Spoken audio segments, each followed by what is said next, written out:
Welcome to the Make Space for Growth podcast. My name is Sara Vicente Barreto, and I'm your host. I'm a corporate strategist, problem solver, social entrepreneur, writer, mom of two, and passionate for growth, at home, in business, or in my community. I'm so excited to bring you another guest for season 3, Creating Space. No doubt this series is taking some space between episodes. I'm staying true to it. This space of conversation is one where I don't stop learning, and one woman at a time, I bring amazing role models to you in all walks of life. So what is it with space in me? Space is just not a single event. It's something that you continuously need to have. So as you go through the series, I will speak to your guests about their paths, their businesses, their careers, but also about how they find space. Space to explore, to think, to feel, and to be. Join me for this journey to find out how. It is time to create space. Joining me today, we have Sabine Tejerina. Sabine is the founder and COO of Upstreet. She joined Upstreet after a decade at McKinsey. At McKinsey, Sabine was an associate partner and served a number of clients across South and North America, and most currently in Asia Pacific. She worked in large-scale transformation in various industries, including banking, agriculture, telecoms, and more. As part of the transformation, Sabine was in charge of leading the change to increase revenues, reduce costs, while improving organizational culture. She then decided to do a life change. She is now at Upstreet. Given the startup name of the company, Sabine wears many hats and works across operations, HR, and sales. So let's find out about what Upstreet does and go to Australia, where she lives with her 2 children and husband. Let's go and meet her. So Sabine, welcome to the Make Space for Growth podcast. Thank you for having me, Sarah. Before we go and talk business, may I ask you, what was your favorite thing to do as a child, and what did you want to be when you grew up? It's quite funny. So as a child, I loved teaching. So I would teach all my fellow peers from school. But then when I grew up and I became maybe a bit older, I wanted to be a businesswoman. But I had really no idea what being a businesswoman meant. So in a way, I think I'm doing a little bit of that at work and at life right now. But it's very interesting, the businesswoman concept. I think there was a time that I wanted to be the owner of my dad's company. I think that was like, I thought that was a job. that was a thing, but life goes like that. So you started your career as a consultant, pre and post MBA. Can you maybe talk to us about that earlier experience, and then how you decided to jump out of what could have been a promising career pretty much in the middle of the global pandemic? Yeah, so I'd spent quite a long time as a management consultant, and towards the end, I was working in large-scale transformations, helping companies increase their revenue, cut costs, and improve their culture. You can see it's large scale because we would impact basically all aspects of a company. And I remember it was April, right after pandemic had started, and we'd seen the news, all these people losing their jobs. And at the same time, I was in a project where I was helping to reduce costs by letting people go. And that didn't sit very well with me. At the same time, we were doing a lot less transformations in Australia. So I had a choice of going anywhere else. So could I go to an area where we were doing more of this work? And I chose not to. Well, at that time, we even couldn't. But earlier before that, I had the choice to travel, and I decided not to. I have a young family with 2 little kids, and my partner was doing a business in Australia. So it wasn't the right thing to do at that time. And so how did the idea, the restructurings didn't sit well, you didn't think it was the right time to relocate, but you still needed the idea. So how did it come about? And, do tell us about what you're doing. Sure. So the idea wasn't mine. Other co-founders had the idea of one working in loyalty. So how do you make loyal customers?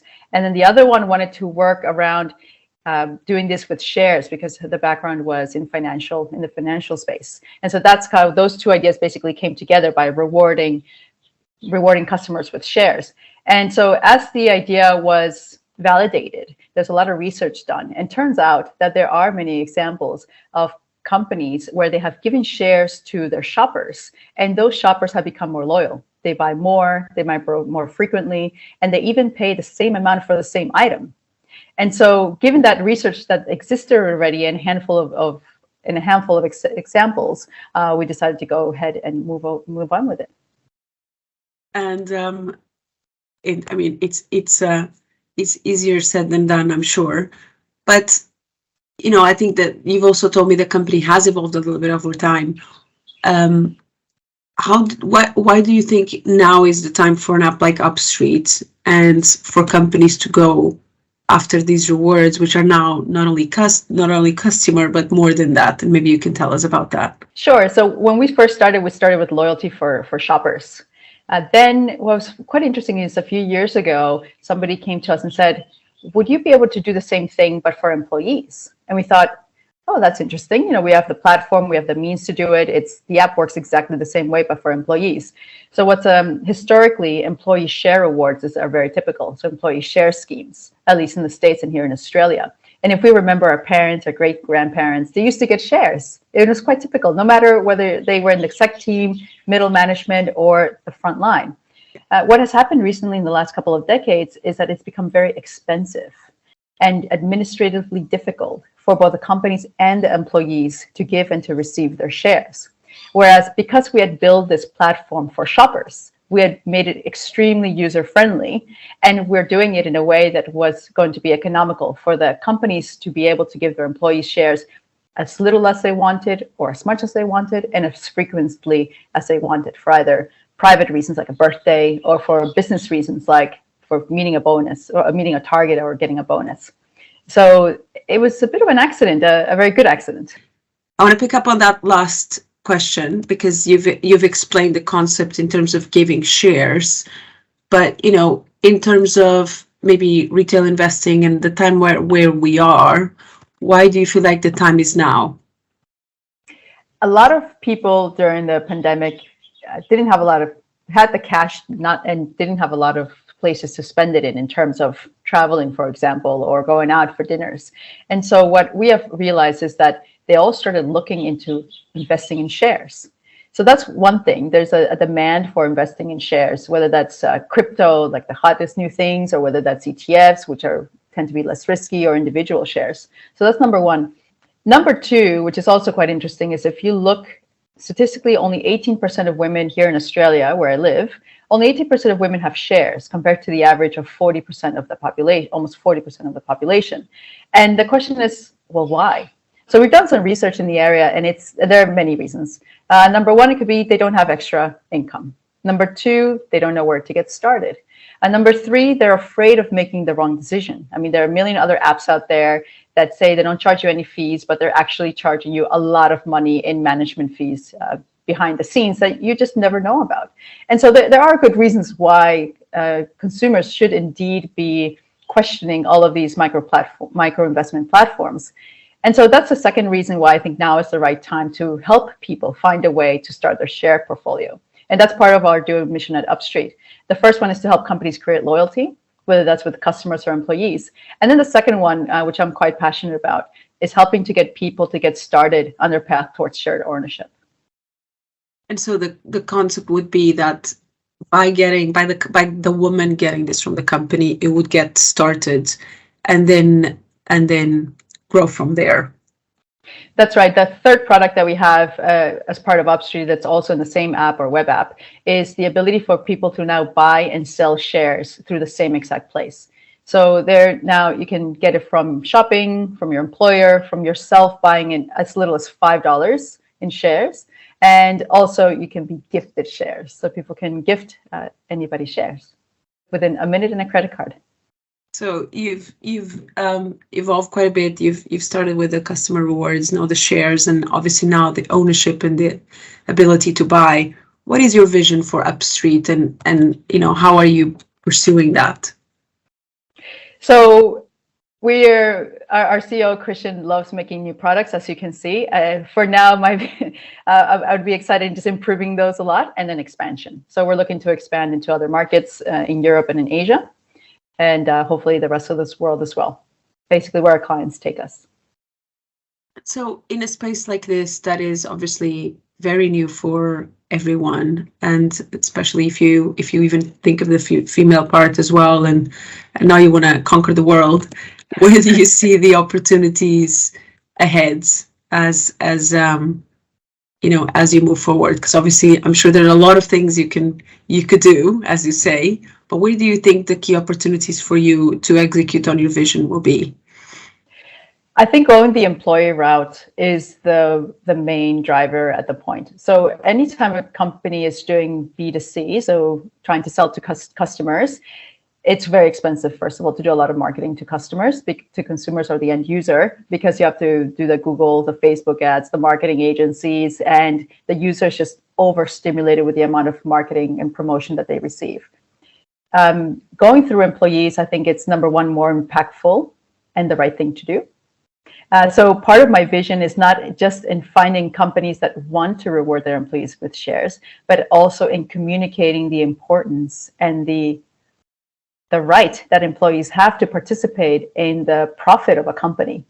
It's not enough to pay them a fair wage. I think their efforts should also be participated in that profit. Makes sense. So let's maybe kind of look back a little bit and put it all together. How do you think your consultant experience contributed to you being now a successful C-level executive? I think successful is still to be determined, but let's go with successful. Let's go with that. As you might know, management consulting can be quite demanding. It's a long hours, fast-paced sort of environment. You're dealing with a lot of different people in terms of clients, everything from the front line to executives. You're staffing your team, working on many different things, and so that was all very good practice for what I do today. So I work with everyone in the organization because we're still relatively small. I also help with implementations. And so all of those varied experiences are experiences that I have brought over to the startup life. And so you're now approaching the end of your second year as an entrepreneur, I guess, and COO. What were some of the more meaningful challenges? And I'm sure you have a long list, but maybe let's pick one or two that you faced along this journey. One of the ones is usually people is a very, very challenging topic, was being able to attract wonderful talent. Having been part of large corporations in the past, that's already done for you. You pick from a small pool of pre-qualified candidates who have already been working for a year, or who may have been working for a year or two, and within the excellent pool, you just fight for the even more excellent ones. In a startup that may not yet have a brand, that may not be paying that same market rate, and it's selling the dream of becoming a potential unicorn, you have to really sell the dream. And so finding those great candidates is quite difficult. I just hired for a role. I went through 400 resumes, and there's no HR team. I did it myself. So I went through 400 resumes trying to read in between the lines who would be an amazing fit. So that's one of the challenges.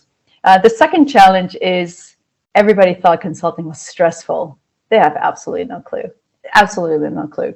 Consulting, no matter what company you're in, is not stressful. It's a very cushy job. You get paid every month a lot of money. You're in hotels, beautiful planes. Everybody looks nice every day. The startup world is not like that. There is the responsibility. You have payroll. These are people's lives, and you know them. You know their families. You know that they have mortgages. It's very stressful. You have clients, and so one day you might be super excited because you signed on a super big client, and that client wants to expand to Europe, and you're going to expand to Europe. The next day, you might have a client in Australia, and they say, yes, you're in the budget, but we'll talk to you in 3 to 6 months, and you needed that client for something. So the level of stress of running a startup is something that I had heard about, but it's very different when you experience it. Very different, almost like parenthood. You hear about it, but you don't get it until you're actually a parent. That is no doubt a very good analogy. So what would be the characteristics that you say define you as a leader? For people that know me, for better or for worse, I'm very direct. So I tend to tell people things as they are. Usually they appreciate it. So that's number one. Nice. You 99% of the time after they've digested. I've softened a little bit. But people like that because they know where they stand. there are no surprises with me, basically. Number two is, I think, and this goes back to your first question as to what I love to do as a child. I love coaching. So I do a little bit of these teaching every day with the people on my team. Now, whether they are still an intern in university or whether I have a colleague who's a little bit older than I am and much more experienced than I am, whatever it is, whatever stage in life they're in, if I think that there's something that I can give to them and that might help them in whatever way, whether it's personal or business related, I share it. That's you don't always get the time to do that often, so I think that is quite special, and actually it takes me to my next question. So one of the things that I guess at your level people struggle with, and especially in a startup, and especially in this time of growth that you're going through, is to create space to work on the business rather than in the business, with a very thin line between them. Can you share your tips on how you don't just spend your whole time reading 400 resumes, but actually have time to step back and work on the business and on the vision? Yeah, so it's interesting because I often get this question from just busy people. I have a to-do list every day. My to-do list doesn't discriminate, and it has everything from household things I might have to do, like scheduling something. It might also have things like reading resumes, and it might also have things like thinking of the strategy for the following year. Now, my to-do list is super long, and so every day I just pick the 4 to 5 things that must get done that day. And one day it might be 5 business things, the next day it might be 3 personal and 2 business things if there's no other time. And so I don't think I make the space for anything specifically. I just prioritize what has to get done that day. Let's get to know also the person. You've already started talking about your characteristics, and maybe the last 2 years have probably also taught you a lot about yourself. What do you think? Because I can see you're a smiling, positive person. What do you think helps you the most keep that positive outlook and positive attitude, and maybe share some tips? For some reason, after something really shitty happens, I have this instinct to say, at least this is the good part about it. And I don't know where this came from. Something bad happens and I was like, well, at least that didn't happen. Like, for example, I had a very big meeting with a client, huge meeting with a very big bank. They were supposed to come to a luncheon. On the way up the escalator, I get a text message saying, I can't go, I have COVID. And my first reaction was, oh, at least I'm not getting COVID because he's canceled the meeting. Just finding that silver lining, I think, helps me. The second is a tip is maybe a little bit more serious, which is it's all related to your relative struggles in life. So I've had other struggles in life, and so relative to those, the ones that we have are not that big. Like if we put life into perspective, as client doesn't sign, so investor doesn't invest, my right-hand person left 6 weeks before I gave birth to my second son, and I had no one to replace him. Of course, I felt horrible when that person left 6 weeks before I gave birth and I had no replacement. But that goes away. And so it's all relative to what your own experience is, because it cannot be relative to poor people in Africa, because that's not your experience. It's relative to what you have felt in life or what you have seen in life and felt yourself. So that's what I would say. And then the third one, because I'm a pretty logical person, is that I know that we're all born with a certain level of happiness. I don't know, I've actually read this. We're all born with a certain level of happiness, and happy events will give us a spike in happiness, and unhappy events will give us a little bit of a trough in happiness. So I know that today I might be feeling sad, but I know that I'll get used to that news in a day or two. So I just accept it and say, tomorrow will come. And tomorrow when I wake up, I will feel better. I know I feel bad today. So thankfully, I'm quite rational from that perspective. No, it's interesting. I haven't seen that research, but I have definitely, I think more recently, I've taken that a bit more with some things that get hit at you. And you're like, this is like not good. And you're feeling that moment. And I remember like, I'm going to go to bed and there will be tomorrow. And I will feel different tomorrow. The problem will be the same factually. Yes. But this is also about it. And I didn't used to be like that. I used to be like, oh my God, the world's going to end now. And but it's interesting because I think once you learn that, your brain learns, right? And you're like, it's going to be okay. I'm just going to go to bed, maybe even earlier, so tomorrow comes Yes, faster. that's so true. I do that And too. Yeah. and I've done this week. I was like, I just need to wake up another day, and that's okay. And I think that's a good way to put it. So I'm curious also, COVID is such an old thing at this point, but indeed it changed a lot of our lives. And, for you, it actually made you do a very meaningful career change. But one thing I'm curious about is this new normal. Do you have a new normal at home, and how does it look like? Well, we made quite a few changes. We used to live in a 2-bedroom apartment, 2 blocks from the beach, and now we moved to a more remote area, 10 minutes from the beach, but a much bigger place, so that our 2 kids have more space. We also have our own offices, which makes it a lot more comfortable to live in. It's very quiet, which I really love.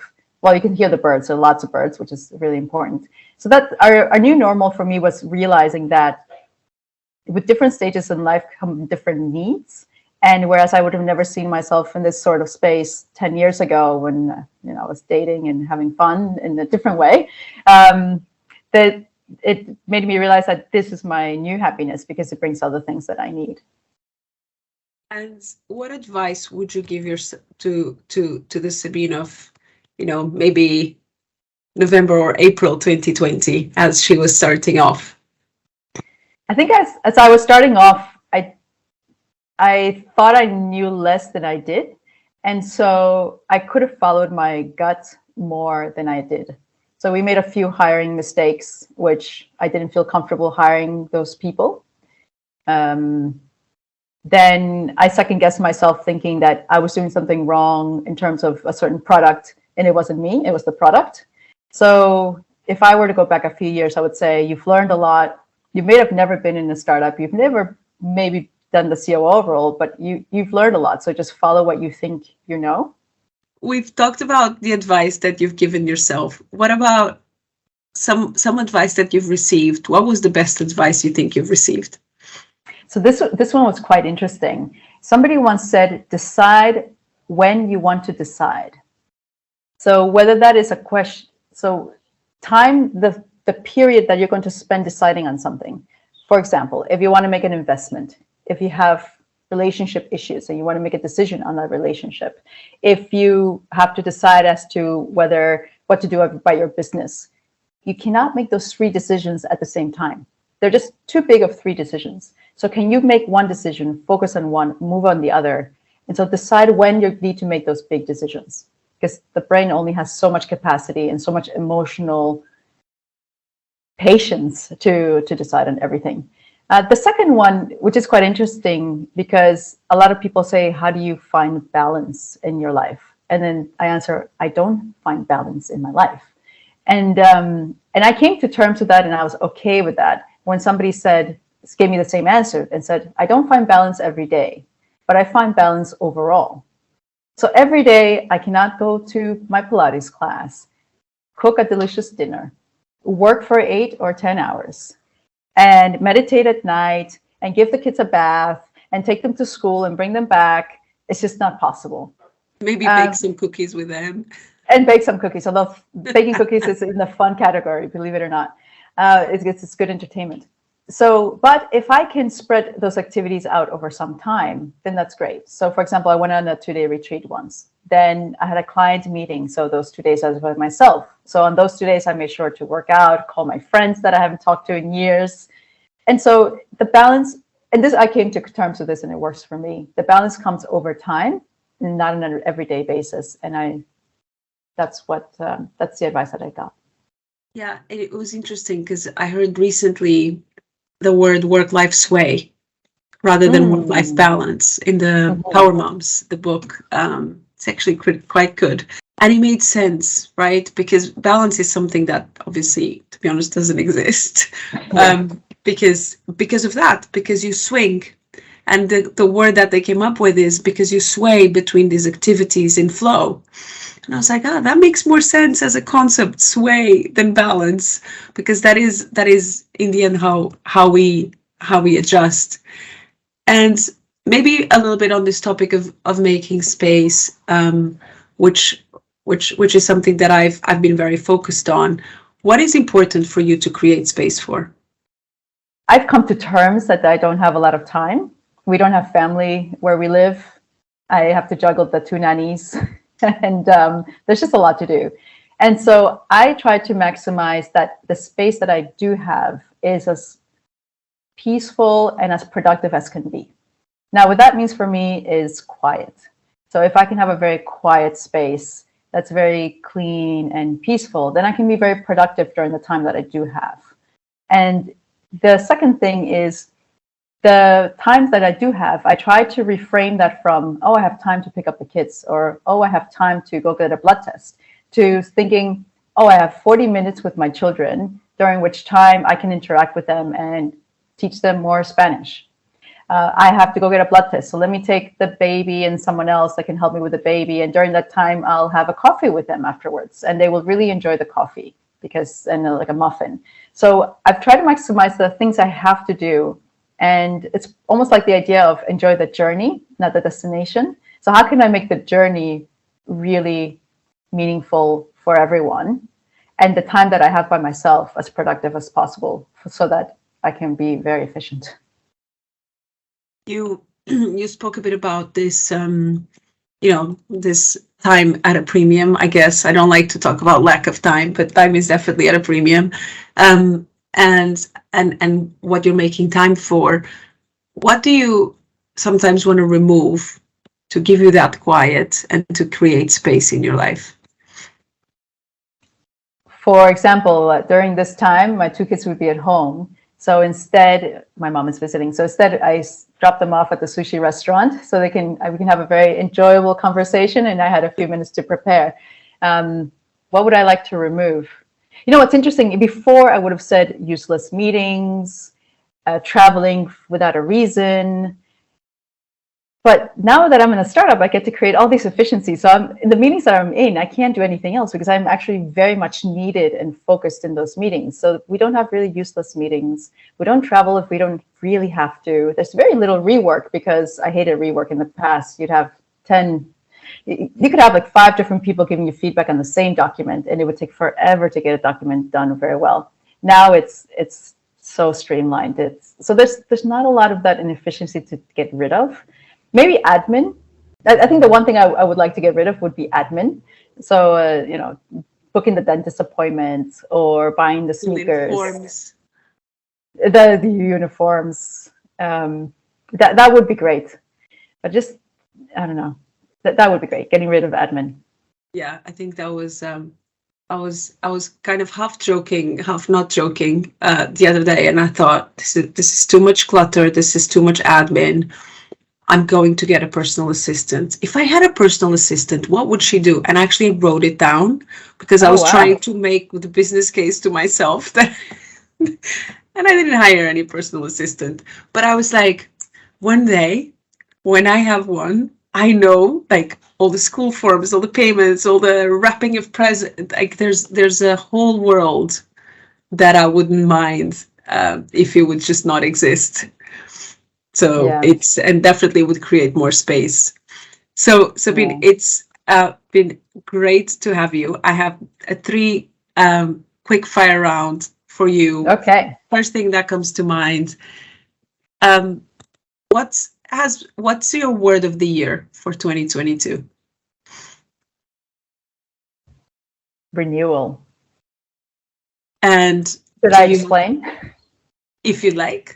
Okay, I know there was meant to be fire round. I think this was the first year after 4 years that I started to think about myself again.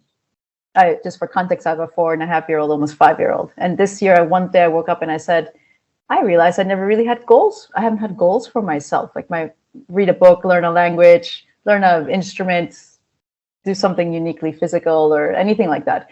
And for some reason, that bright idea came up this year. I've been sleeping better. Maybe that's why. Oh, that's good. Yeah, that definitely helps with the thought process. Yes.